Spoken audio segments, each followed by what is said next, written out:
नमस्ते प्राण स्वागत करते हैं आप सबका सबके यूट्यूब चैनल पर फेसबुक पेज पर। और आधा जने कैमरा में आवत है आधा जने अपने मोबाइल में ज्यादा ध्यान देती हैं। ये चल के दुका। तो आज दिन शुक्रवार आप सबके बीच में एक बहुत प्यारे से प्रस्तुति राधिका भाभी का आवत बटे आप सबके बीच में सुना। तो फ्रेंड बेटी विवाह गीत है, कैसा लगेगा आप लोग कमेंट में बताइएगा। बहुत ही दर्दनाक गीत है।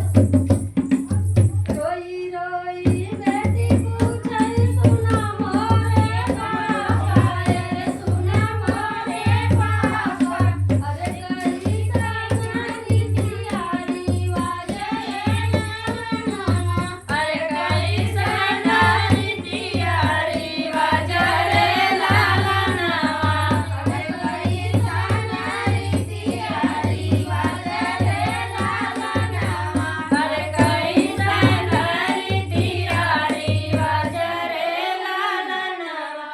माई के कखिया में दुई रे बालकवा, अरे दुई रे बालकवा, अरे कई बहिनी एक भाई रे लाला नावा, एक बहिनी एक भाई रे लाला नावा, अरे कई बहिनी एक भाई रे लाला नावा, अरे कई बहिनी एक भाई रे लाला नावा।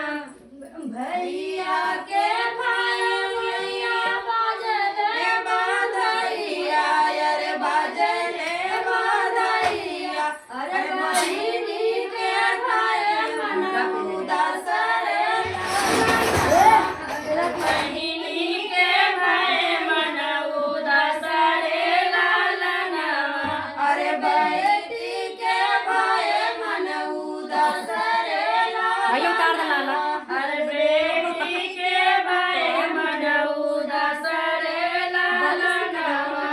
बेटा के भाई अपने महलिया, अरे अपने महलिया, अरे बेटी के दूसर देश रे लाला नावा, अरे बेटी के भेजा दूर देश रे लाला नावा, अरे बेटी के भेजा दूर देश रे लाला नावा, अरे बेटी के भेजा दूर देश रे लाला नावा, अरे बेटी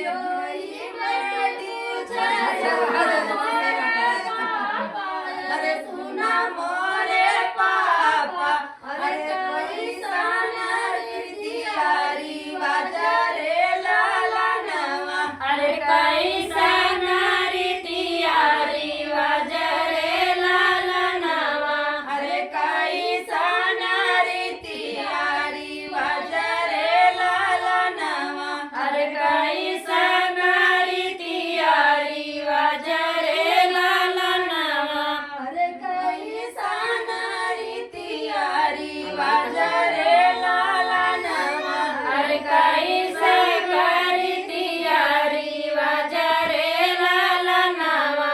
तोहरे भय से बेटी लक्ष्मी जयली, अरे लक्ष्मी जयली, अरे खुशी बाटली हमारा रे लाला नावा, अरे खुशी बाटे मनावा हमारा रे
आप लोग बहुत ही दर्द भरा गीत आप लोग वीडियो को शेयर करिएगा। बेटी विदाई गीत है ना, बेटी विवाह